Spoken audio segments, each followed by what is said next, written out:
ॐ नमो सिद्धाणम् ॐ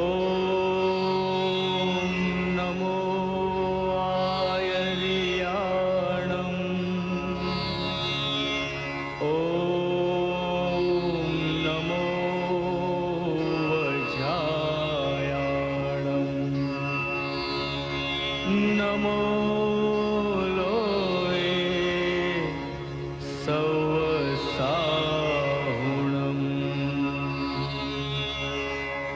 ऐसो पंच नमोकारो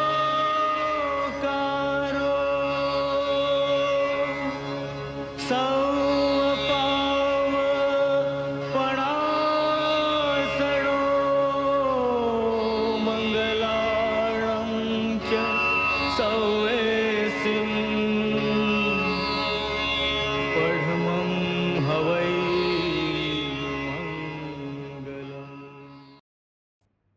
institute of જૈનોલોજીના ઉપક્રમે યોજાતી વ્યાખ્યાન શ્રેણીમાં આજે મારે એક નવીન પ્રયોગની વાત કરવી છે. ગુજરાતી સાહિત્યમાં 300થી વધારે પુસ્તકો લખનાર અને સરસ્વતીની ઉપાસનામાં જીવન ગાળનાર શ્રી જય ભિક્ષુની વિક્રમાદિત્ય હેમુની નવલકથા અત્યંત પ્રસિદ્ધ છે. મુઘલ કાળના 400 વર્ષના ઇતિહાસમાં એકમાત્ર હિન્દુ રાજા થયો અને તે વિક્રમાદિત્ય હેમુ, જે જૌનપુરના જૈન કુટુંબમાં ઉછર્યો હતો. લેખક જય ભિક્ષુએ આ નવલકથામાં એ પાત્ર અદ્ભુત રીતે આલેખ્યું છે અને વિશેષ આનંદની વાત એ છે કે આ નવલકથા વિશે એમના સુપુત્ર અને જાણીતા સાહિત્યકાર કુમારપાળ દેસાઈ રસાસ્વાદ કરાવી રહ્યા છે. આવો કુમારપાળ દેસાઈને આપણે સાંભળીએ. આજે મારે તમને એક ઐતિહાસિક નવલકથા વિશે વાત કરવી છે અને વિશેષ તો એ છે કે એ ઐતિહાસિક નવલકથા એક જુદી નવા પ્રકારની એક આખી ભૂમિકા રચી આપે છે. આ નવલકથા છે જય ભિક્ષુ લિખિત વિક્રમાદિત્ય હેમુ. આપણે ત્યાં મિત્રો એમ કહેવાય છે કે શીલ તેવી શૈલી, જેવો લેખકનું જીવન, જેવો લેખકનો સ્વભાવ, જેવી લેખકની પ્રકૃતિ, એવું એનું સર્જન. એક અર્થમાં કહીએ તો ઘણીવાર લેખકના જીવનનું કોઈ દર્પણ હોય તો એ સાહિત્ય છે અને સાહિત્ય મારફતે આપણે એ લેખકના જીવનને જરા જોઈ શકીએ છીએ. બધા સર્જકોની બાબતમાં તો આવું હોતું નથી, પણ જય ભિક્ષુની બાબતમાં આપણે એમ કહી શકીએ કે આ એક આપણા જુદા મિજાજના સર્જક હતા અને એમને માટે જેવું શીલ એવું એમની શૈલી હતી. એમનું મૂળ નામ હતું બાલાભાઈ વીરચંદ દેસાઈ. એમનો જન્મ 1908ની જૂન મહિનાની 26મી તારીખે સૌરાષ્ટ્રમાં આવેલા વીંછિયા ગામમાં થયો. આ એમનું મોસાળ હતું. જય ભિક્ષુના પિતા એટલે કે બાલાભાઈ વીરચંદ દેસાઈના પિતા વીરચંદભાઈ દેસાઈ એ કારભારી હતા અને બાલાભાઈને નાની વયથી પ્રકૃતિ તરફ પ્રેમ જાગ્યો. એ પછી વિશેષ પ્રેમ તો ત્યારે જાગ્યો કે ગ્વાલિયર પાસેના શિવપુરીમાં અભ્યાસ કરવા ગયા. એ શિવપુરી એ જંગલમાં આવેલું એક ગુરુકુળ હતું અને ત્યાં રહીને એમણે ન્યાયતીર્થની પરીક્ષા આપી. 1930ના મે મહિનાની 13મી તારીખે એમના લગ્ન થયા અને એમના પત્નીનું નામ એ જયાબેન. તમે ગુજરાતી સાહિત્યમાં જુદા જુદા તખલ્લુસો વિશે જાણો છો. ધૂમકેતુ હોય, મીન પિયાસી હોય વગેરે. આ જય ભિક્ષુ એક વિશિષ્ટ પ્રકારનું તખલ્લુસ છે. એમાં જય એટલે જયાબેન, જે એમના પત્નીનું નામ છે, અને ભિક્ષુ જે બાળપણમાં એમને ભીખાલાલ તરીકે લોકો ઓળખતા, એમનું હુલામણું નામ હતું. એમાંથી મળીને આ બે નામમાંથી જય ભિક્ષુ નામ ઊભું થયું. કદાચ ગુજરાતી સાહિત્યમાં પતિ અને પત્ની બંનેનું નામ દર્શાવતું આવું એક તખલ્લુસ વિરલ કહેવાય. એક લેખક તરીકે એ મારા પિતાશ્રી હોવાથી એમના જીવન સાથે મારો પણ ઘણો લગાવ રહ્યો છે અને એથી જ કેટલીક એમના જીવનની મજાની વાતો તમને એ માટે કહું છું કે તમે સર્જકોના સર્જનની વાત તો સાંભળી, પણ એ સર્જનની પાછળ રહેલું એમનું જીવન, એમની કશમકશ, એમની ખુમારી, એમની જિંદાદિલી એ પણ જાણવી જોઈએ, કારણ કે એનું જ પ્રતિબિંબ આપણે એમના સાહિત્યમાં જોઈ શકીએ છીએ. તો જય ભીખુનું સૂત્ર હતું, તું તારો દીવો થા.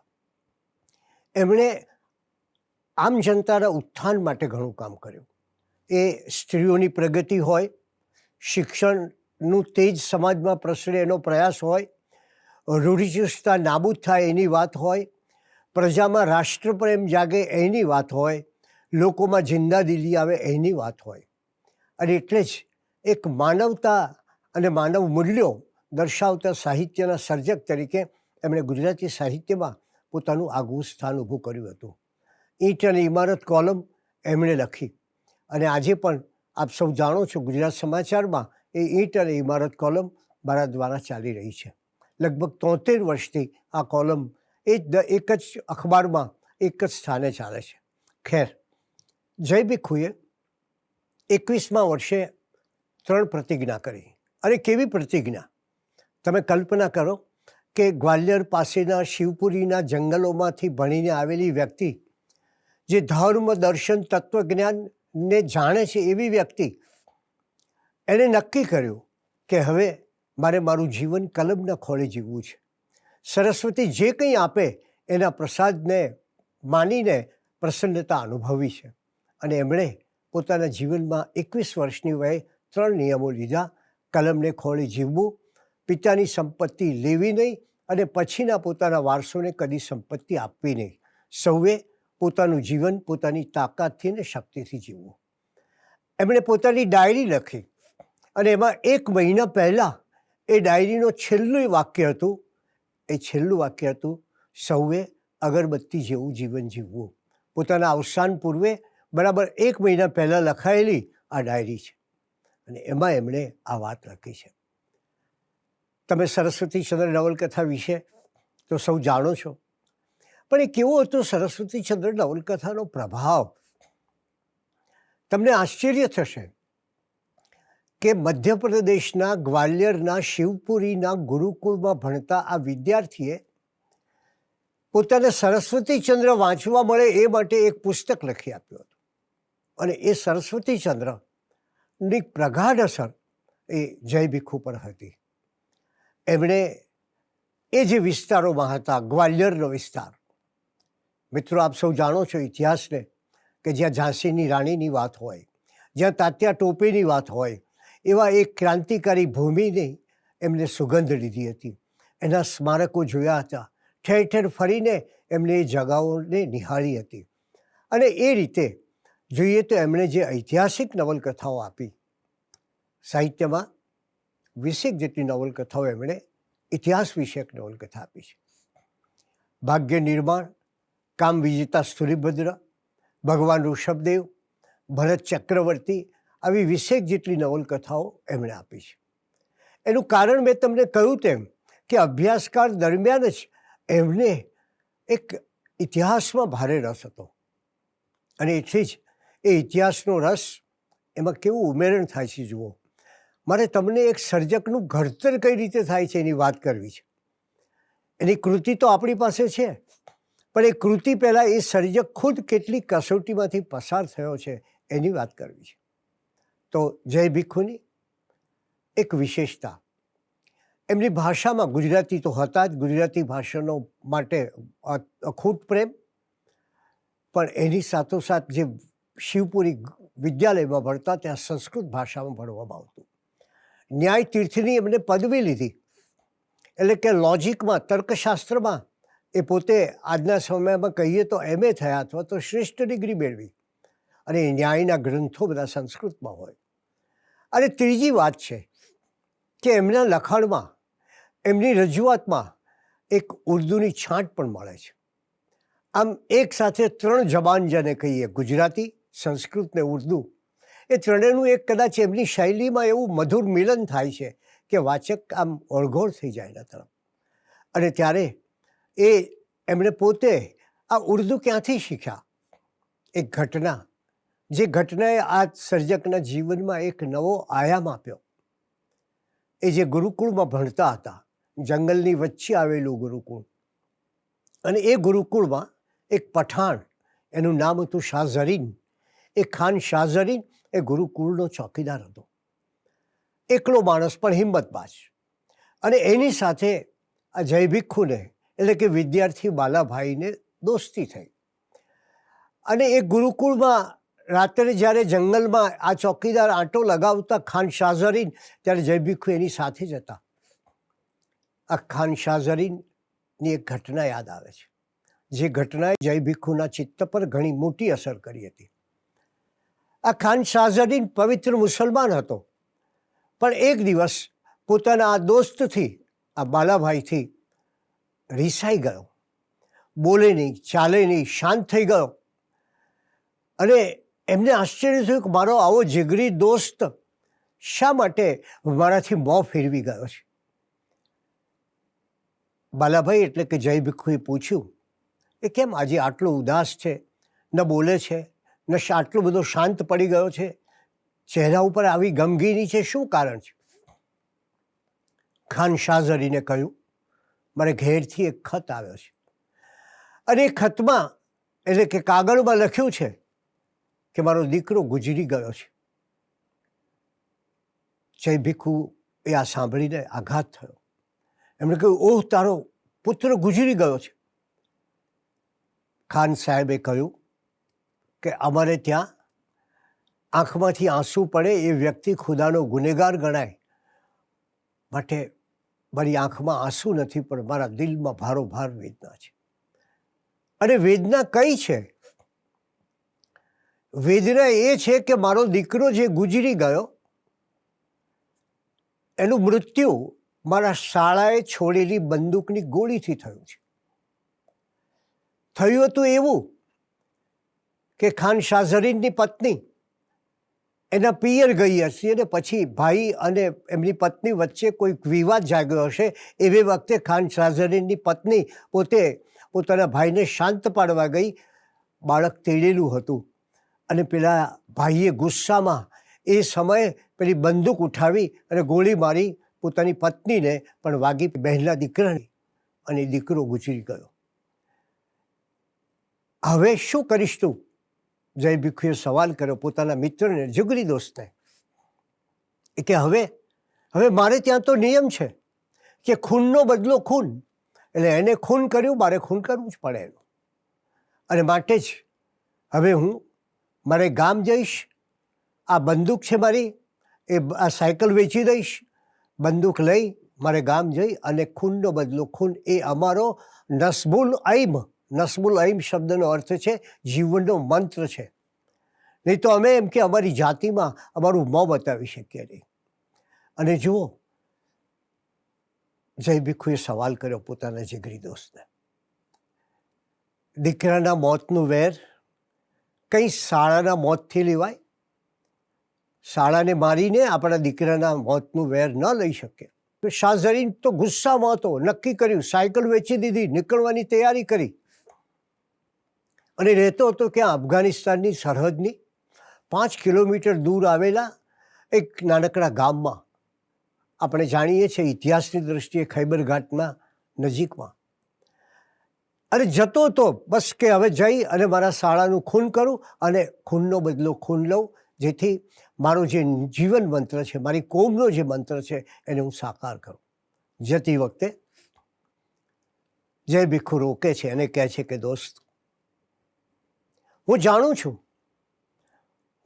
છું કે દીકરો એ બાપની શાન છે, પણ માનું તો કલેજું છે. બાપને માટે શાનની વાત હોય, પણ માના માટે તો દીકરો હૃદય છે. તો જો જય ભિક્ષુ એની સાથે શરત કરે છે કે જો માનું કલેજું એટલે કે તારી પત્ની, જો માનું કલેજું દીકરાનું ખૂન કરનારને માફ કરે તો તમે એને માફ કરજો, એટલું મને વચન આપ. અને ખાન શાહ ઝરીન પોતાના જીગરી દોસ્તને વચન આપીને પોતાના ગામ જવા નીકળે છે. અને ત્યારે એની પત્નીને કહે છે કે મારા જીગરી દોસ્તે મારી સાથે આ શરત કરી છે કે જો તું એને માફ કરે તો મારે એની માફી આપવી. ત્યારે ખાન શાહ ઝરીનની પત્નીએ કહ્યું કે મારા ભાઈએ કરેલી ભૂલથી કરેલા ખૂનની માફી બક્ષો. અને પછી એ શાળા અને બંને એકબીજાને ભેટી પડ્યા. આ ઘટના એની જય ભીખુના જીવનમાં એક છાપ મૂકી, એક અફઘાનની, એક મુસલમાનની, એક પાક મુસલમાનની. અને ત્યારે એ સમયે આ ગુરુકુળની વાત છે ને, ત્યારની વાત કરું છું આપને. તમે જો બાળપણના સંસ્કાર કેવી અસર કરે છે. બાળપણમાં આપણે કોઈ કવિતા વાંચી હોય, કોઈ પાઠ વાંચ્યો હોય, કોઈ સરસ પ્રસંગ સાંભળ્યો હોય તો આપણા ચિત્તમાં કેવું ગાઢ આખા જીવનભર એની અસર રહે છે. તો બાળપણમાં આ ગુરુકુળની અંદર હેમુ નામનું નાટક, વિક્રમાદિત્ય હેમુ નામનું નાટક જય ભીખુએ ભજવ્યું હતું. અને બાળપણનો પ્રભાવ એ જે હેમુનું પાત્ર ભજવ્યું હતું ગુરુકુળમાં, એ બાળપણનો જે પ્રભાવ હતો એ પ્રભાવ મારે આપને કહેવું છે કે એક નવલકથા રૂપે આપણને મળે છે. શીલ તેવી શૈલી, બરાબર ને? જેવો અનુભવ એવું સર્જન. અને એમાંથી જ્યારે એ હેમુનું પાત્ર ભજવ્યું, એની ભજવણી કરી, અને પછી પોતાના મનમાં એ પાત્ર ઘૂંટાયા જ કરે. ઇતિહાસના પાના ઉખેડ્યા. તો ઇતિહાસમાં કહ્યું છે કે હેમુ એક નિષ્ણાત સેનાધિપતિ અને રાજનીતિજ્ઞ હતો કે જે ઊંચા પ્રકારની બહાદુરી ધરાવતો હતો અને વ્યવસ્થા શક્તિ ધરાવતો હતો. મેવાત પ્રદેશના રેવાડી ગામનો હકીકતમાં તો એક સામાન્ય દુકાનદાર હતો, પરંતુ એ દુકાનદારમાંથી આગળ વધીને છેક સેનાપતિ અને પછી દિલ્હીનું શાસક બને છે. ખુદ હવે ઇતિહાસની થોડી વાત કરી લઈએ, કારણ કે જવું છે ઐતિહાસિક નવલકથા પાસે. ખુદ અબુલ ફઝલ, જે અકબરના દરબારમાં હતો અને જે મોટો ઇતિહાસકાર હતો, એ પણ આ અકબર સામે યુદ્ધે ચડેલા હેમુના વિશે એની અજોડ યોગ્યતા અને સફળતાપૂર્વક રાજકાજની વ્યવસ્થાને આદર આપે છે. અને એના સમયના મહાપુરુષોમાંથી એક મોટો મહાપુરુષ હતો. વિન્સેન્ટ સ્મિથ નામનો એક બહુ મોટો ઇતિહાસવિદ લખે છે હેમુ વિશે કે આખા હિન્દુસ્તાનમાં અકબરના પ્રતિસ્પર્ધીઓમાં, અકબરના હરીફોમાં અકબરનો સામનો કરી શકે એવો એકે પ્રતિપક્ષી ન હતો એ સમયે જે બહાદુરી, સાહસ અને હિંમતમાં હેમુને ટપી જાય. વિન્સેન્ટ સ્મિથ કહે છે કે એણે 22 વ્યૂહભરી લડાઈઓમાં વિજય મેળવીને પોતાને માટે અજોડ એવી લશ્કરી શ્રેષ્ઠતા મેળવી હતી. પણ અફસોસ એ વાતનો છે કે ઇતિહાસમાં હેમુ વિશે બહુ ઓછું મળે છે. અને ત્યારે એ ઇતિહાસ જે લખાયો છે એ આપણે જાણીએ છીએ મુસ્લિમ ઇતિહાસકારોની દૃષ્ટિએ લખાયો છે. અને માટે જે હેમુની આછી પાતળી રેખાઓ મળે છે, હેમુનું આછું પાતળું જીવન મળે છે, અને એ જીવનને એક સર્જક પોતાના ચિત્તમાં એવી રીતે રાખે છે, એવી રીતે મૂકે છે, એની આસપાસ એવા ભાવો, એવા કાર્યો, એવી યોજનાઓ અને એવું દર્શન, એવા વિચાર મૂકે છે. અને એને પરિણામે આપણને મળે છે જય ભીખુ પાસેથી વિક્રમાદિત્ય નામની ઐતિહાસિક નવલકથા. હવે તમે જુઓ કે ઇતિહાસકાર જ્યારે ઇતિહાસ લખે છે ત્યારે એક દ્રષ્ટિ હોય છે, સર્જક જ્યારે ઇતિહાસનું કથાનક લઈને લખતા હોય છે ત્યારે બીજી દ્રષ્ટિ હોય છે. ઇતિહાસકાર માત્ર તથ્યને પકડે છે, ફેક્ટ, એને માટે હકીકત, પુરાવા એ જ મહત્વના હોય છે. એટલે કે ઇતિહાસકારનું કામ તથ્યની કણીઓ પકડીને આપણી સમક્ષ રજૂ કરવાની છે, ફેક્ટને આપવાની છે. આ બન્યું હતું એનો અહેવાલ સાચો પ્રમાણભૂત આપવાનો છે. જ્યારે ઐતિહાસિક નવલકથા લખનાર એ ઇતિહાસની ઘટનાઓનો આધાર લે છે, પણ પછી એને પોતાની કલ્પનાથી મઢે છે.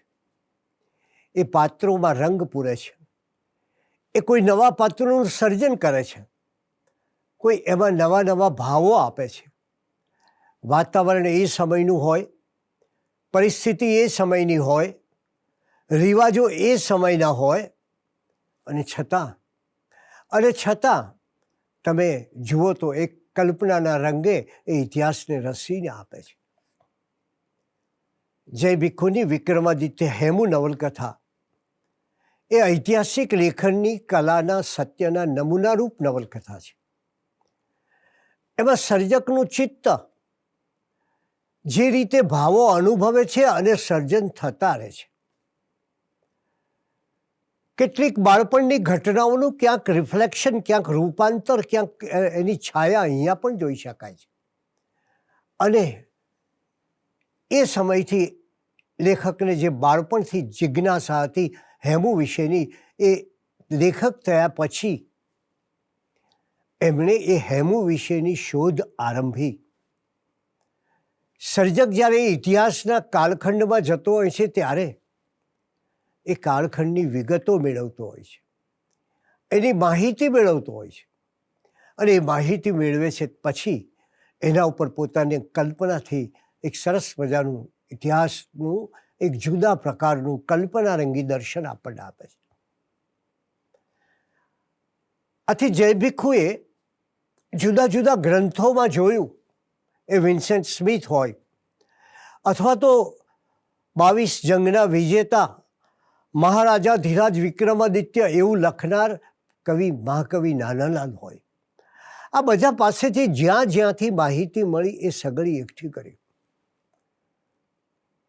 અને તમે જુઓ કે ઇતિહાસનો લેખક એ બની ગયેલી ઘટનાઓને જાણવા માટે કેટલી જાગૃતિ દાખવતો હોય છે.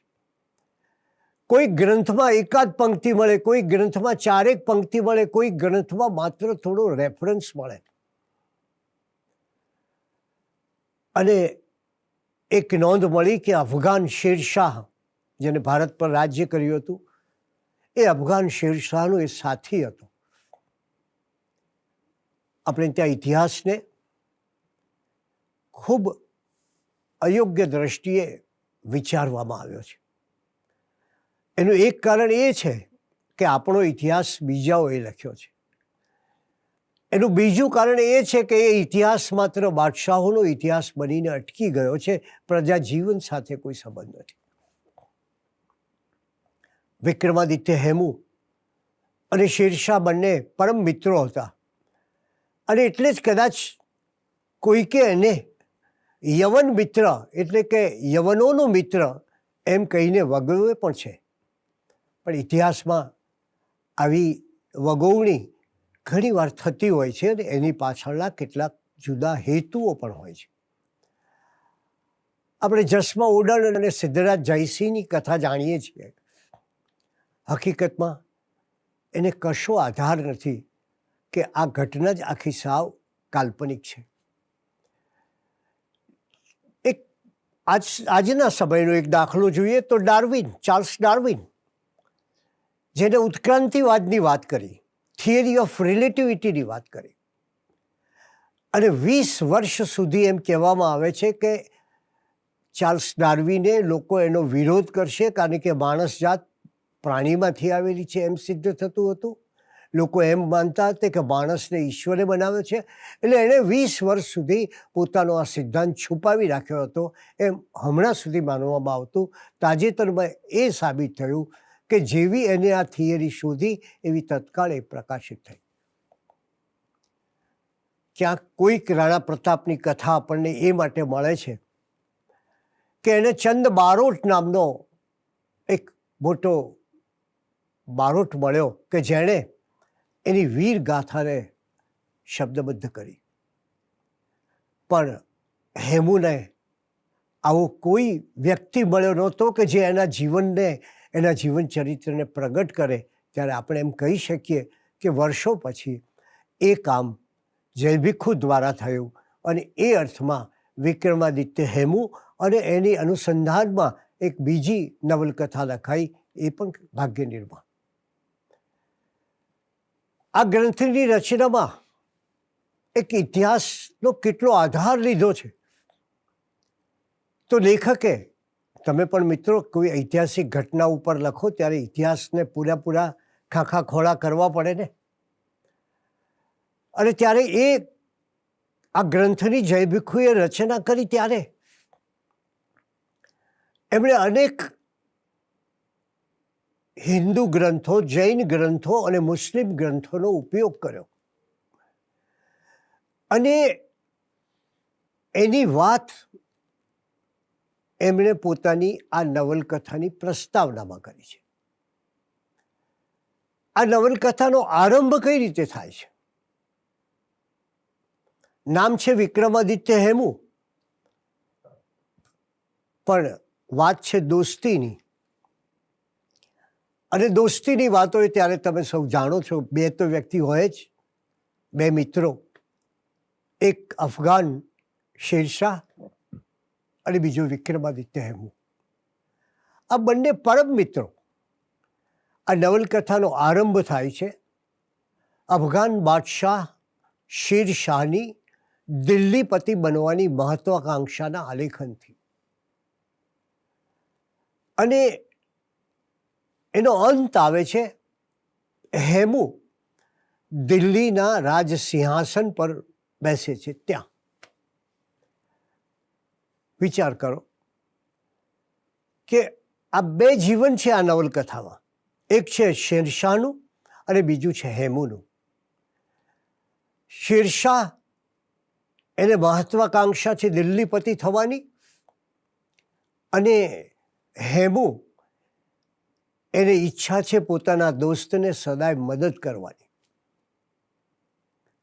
એટલે સદા અપ્રસિદ્ધિમાં રહીને પોતાના મિત્રને, શેરશાહને સહાય કરનાર હેમુની જીવનકથા એ આ શેરશાહના જીવનકથાની સાથોસાથ તેને કોઈ માળામાં ફૂલો ગૂંથાતા હોય એ રીતે ગૂંથાયા કરે છે. અને એટલે જ ક્યાંક તમને એવું પણ લાગે, એક તટસ્થ દ્રષ્ટિએ તમે વિચારો તો, કે આ નવલકથામાં ઘણીવાર અને ઘણા પ્રસંગોમાં નાયક તરીકે હેમુને બદલે શેરશાહ હોય એવું લાગે છે. શેરશાહની કથા, શેરશાહનો પ્રેમ પ્રકરણ, શેરશાહની બહાદુરી, શેરશાહની વ્યવસ્થા, શેરશાહે કરેલા સુધારાઓ. એટલે નામ છે હેમુનું, અને મુખ્યત્વે વાત આપણને સાંભળવા મળે છે, મુખ્ય પાત્ર હોય એવું લાગે છે શેરશાહ. અને આ સંદર્ભમાં લેખકે પોતે જ કહ્યું છે. એ શું કહે છે લેખક? કે જેમ જય અને પરાજયમાં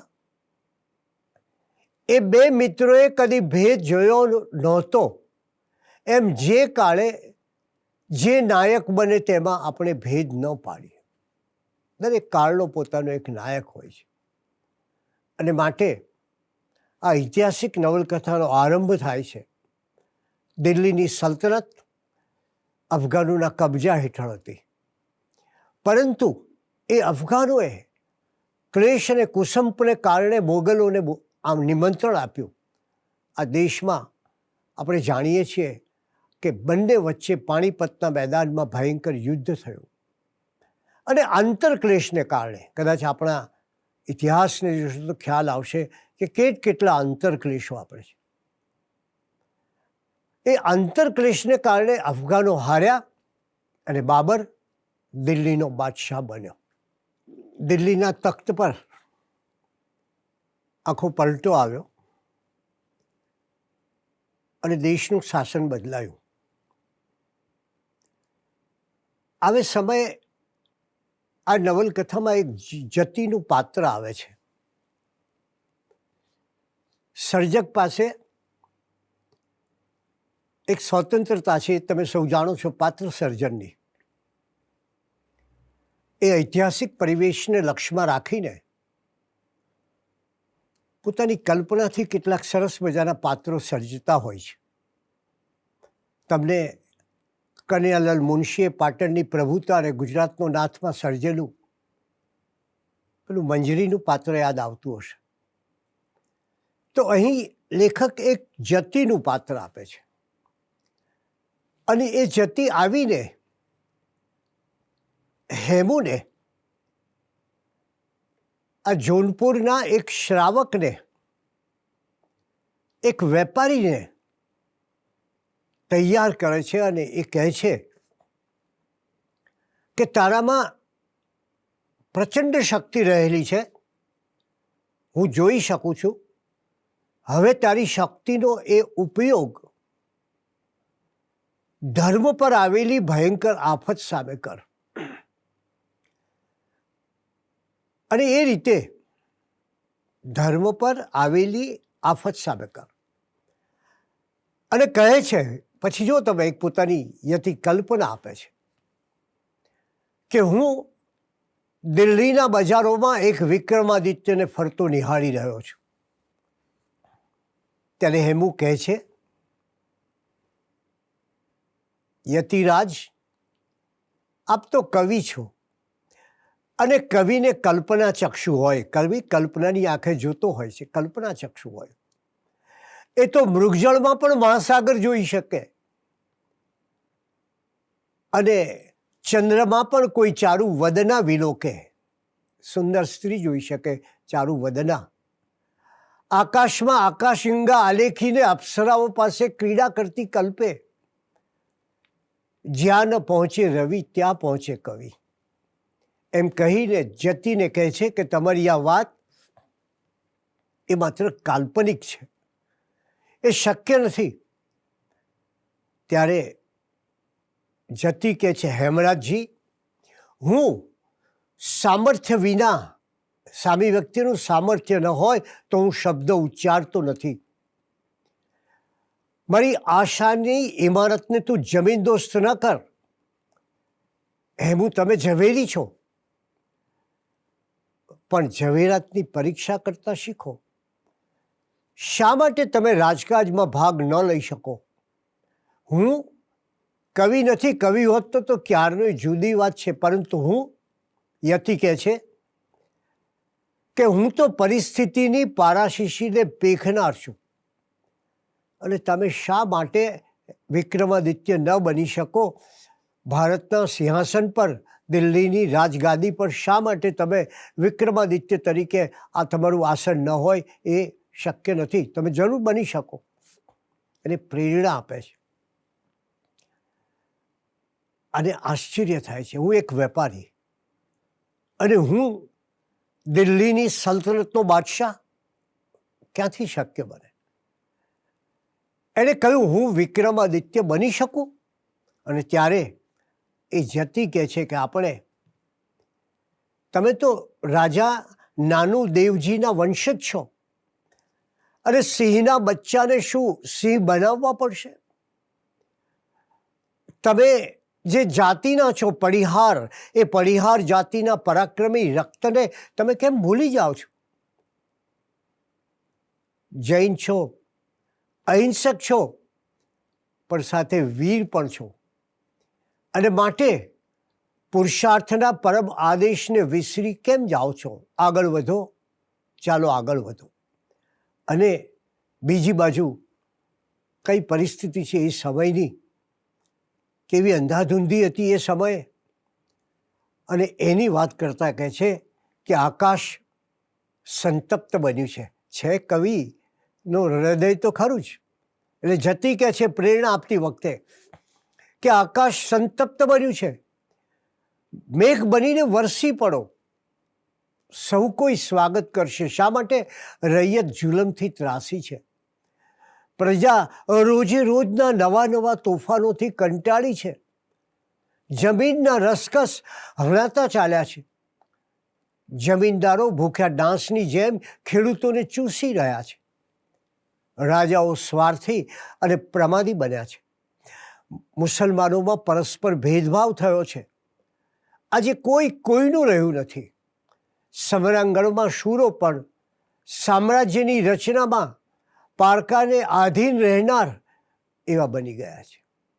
યતિ એને પ્રેરણા આપતા કહે છે કે દિલ્હીનું તખ્ત કોઈ સમર્થ રાજવી માગે છે અને પછી આ ઐતિહાસિક નવલકથા છે, એમાં ગુપ્ત ઘટનાઓનો પણ આલેખ થતો હોય, જે ગુપ્ત રીતે ચાલતી હોય. એમ યતિ કહે છે કે તમને ગુપ્ત કથા કહું હેમરાજજી, કે મેવાડમાં નવા રાણા વિક્રમજીતે સ્વજનો સાથે હોળી સળગાવી છે, અંદરો અંદર ઝઘડે છે.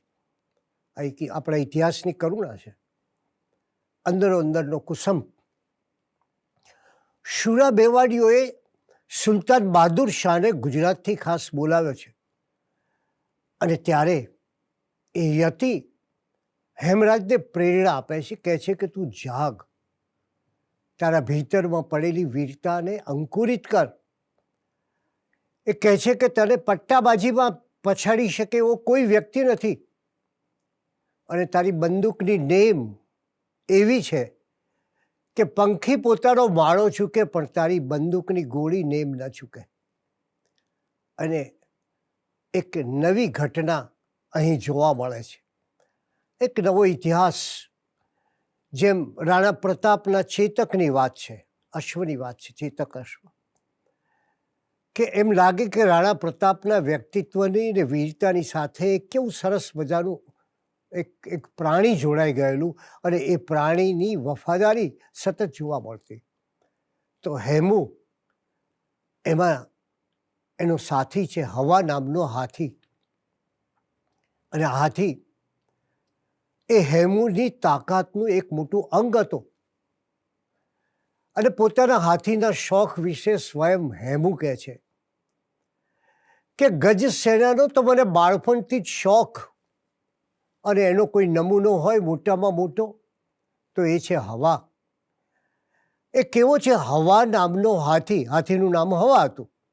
એ હવા નામનો હાથી કેવો છે કે બંદૂકની ગોળીઓ વીંઝાતી હોય, તોપના ગોળાઓ વીંઝાતા હોય, તો એને વૃક્ષ પરથી ખરતા ફૂલ અને પાંદડા લેખે છે. એ હાથી કેવો છે તો હેમરાજ કહે છે કે સળગતી ખાઈમાં ધકેલો તો નિર્ભયપણે ચાલ્યો જાય છે. એક શમશેર એની સૂંઢમાં મૂકી શત્રુદળમાં છૂટી મૂકો, એક શમશેર એક તલવાર મૂકી દો એની સૂંઢમાં, અને પછી જોઈ લો એનું પરાક્રમ. માર માર કરતા શત્રુ સૈન્યની પ્રચંડ કિલ્લેબંધીને તત્ક્ષણ મહાત કરી દે છે. ભલભલા કિલ્લાના દ્વાર તોડવા માટે એ જમાનામાં હાથીનું ગંડસ્થળ એનો એ રીતે ઉપયોગ થતો. ભલભલા કિલ્લાના દ્વાર તોડવા માટે એના ગંડસ્થળના 2 પ્રહાર માત્ર પૂરતા છે. આમ હાથી, અને એ જમાનામાં લડાઈમાં મોખરે હાથી રહેતા હતા. એ હાથી, પોતાનો હવા હાથી કેવો, પહાડોના પહાડો વીંધી શત્રુ સેના પર પથ્થરોની ભયંકર વર્ષા કરવામાં પણ એ એટલો જ કુશળ છે. અને હેમુના વ્યૂહ સંચાલનનો એક ભેદવો સરળ નથી, એનું કારણ એનો આ હાથી છે. અને પછી હેમુએ પોતાના આ હાથીની પ્રશંસા કરી, અને આપણે જાણીએ છીએ કે યુદ્ધની અંદર એ હાથી પણ, હેમુનો હાથી એક મહત્વનો ભાગ ભજવે છે. અને પછી કહે છે કે મેં પણ ઇતિહાસનો અભ્યાસ કર્યો છે, આ નકશાઓ જોઈને એની સામે મીઠ માંડીને રાતની રાતો વિતાવી છે. અને થયું, હવે જો યુદ્ધનીતિની વાત આવે છે, મોહમ્મદ બિન કાસમ, મોહમ્મદ ગઝનવી, આનંદપાલ, રાજા પૃથ્વીરાજ, શાહબુદ્દીન ઘોરી વગેરે શી ભૂલો કરી. એમણે કઈ ભૂલ કઈ કરી? એમણે કહ્યું કે વ્યૂહની અણઆવડતને લીધે આ ભૂલ થઈ. અને આ વિક્રમાદિત્ય હેમુ એ વ્યૂહરચનાનો એક મહાપારંગત વ્યક્તિ હતો. અને એટલે જ કહ્યું છે કે તમે આવી મોટી ખુવારીથી નાના નાના વિજયો પ્રાપ્ત કરો છો, અને થોડા લોકો લઈ જાઓ અને વિજય પ્રાપ્ત કરો, પણ એનો આધાર છે તમારા વ્યૂહ પર. અને હેમુ એની વ્યૂહરચનાની કાબિલિયત ઉપર વાત કરતાં કરતાં એક ભવિષ્યના સ્વપ્ન જુએ છે.